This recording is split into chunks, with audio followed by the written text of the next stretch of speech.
Bagaimana Mbak ini pandangan jenengan, kita sudah survei lokasi, apakah cocok ini kalau misalkan akan dijadikan pesanggerahan jenengan ngaten?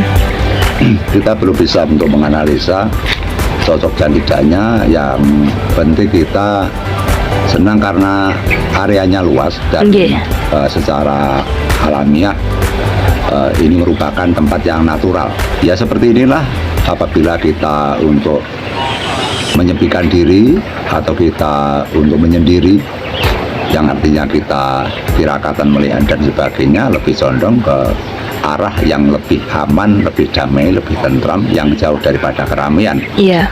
Karena kita sudah terbiasa bahwa nenek moyang kita mengajarkan apabila kita mengadakan bersembah berat Tuhan yang bersifat nang kayu batu ning kayu banyu, sehingga kita memerlukan tempat-tempat yang benar-benar tentram, benar-benar sepi. Dengan kata kesepian itulah maka kita akan mudah untuk menyembuhkan diri, kita bersembah berat Tuhan Yang Maha Esa. Tentu kita mengadakan pesanggerahan ini dalam arti kita saking cintanya pada Tuhan, ada waktu yang tersisa, artinya kita sudah punya umur yang sudah banyak, sehingga waktu yang tersisa ini yang diberikan Tuhan kita dipakai untuk mengabdikan diri kepada Tuhan, barangkali akan berguna di akhir zaman nanti, ya, itu yang lebih penting. Terus kemudian ini Mbak, ini isu-isu di masyarakat mengatakan bahwa tempat ini pun juga wingit. Kalau pandangan jenengan bagaimana? Apakah ini tidak akan mengganggu kalau misalkan dijadikan pesanggerahan atau gimana? Secara ilmu dari nenek moyang bahwa sosok seorang sesepuh ini sepuh, mereka acuh tak acuh dan tidak mengurusi tempat ini kita tidak, sehingga kita juga sudah mempersiapkan diri apa resikonya.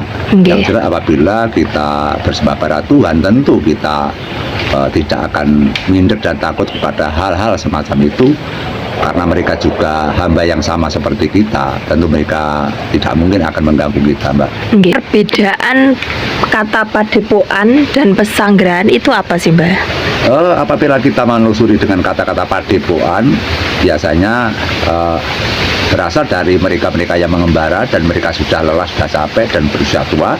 Mereka akan mengembangkan bakatnya, mereka akan berhenti di tempat itu, atau madepo atau singgah yang terakhir, maka dinamakan padepo atau madepo atau ngebrok. Tapi kalau pesanggerahan adalah merupakan tempat yang untuk sementara, sehingga tidak dapat dikatakan selamanya di sini.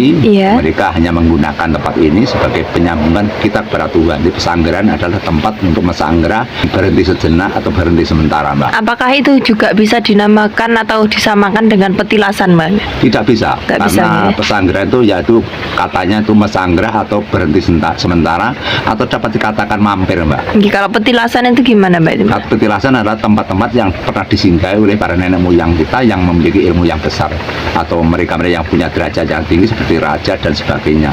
Kalau misalkan tempat pesanggerahan kan itu tidak tetap, Bang, ya. Ketika orang atau sosok yang mesanggerah di situ mungkin sudah tidak menempati tempat itu lagi, apakah tempat itu bisa dinamakan petilasan? Apabila mereka memiliki pengaruh yang sangat kuat sekali dan mereka menguntungkan bagi masyarakat, dan mereka orang-orang sosok yang benar-benar para wiradikjatama, mereka punya ilmu yang tinggi, tipa-tipa atau tilas-tilas atau bekas-bekas itu juga bisa dikatakan yaitu petilasan, Mbak.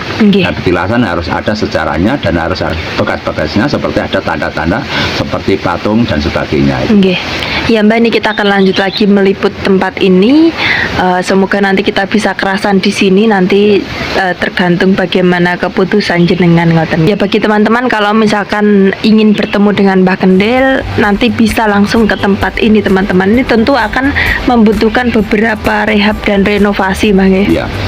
Iya, teman-teman, jadi itu informasi kami hari ini, dan kita akan lanjut meliput tempat-tempat yang lain.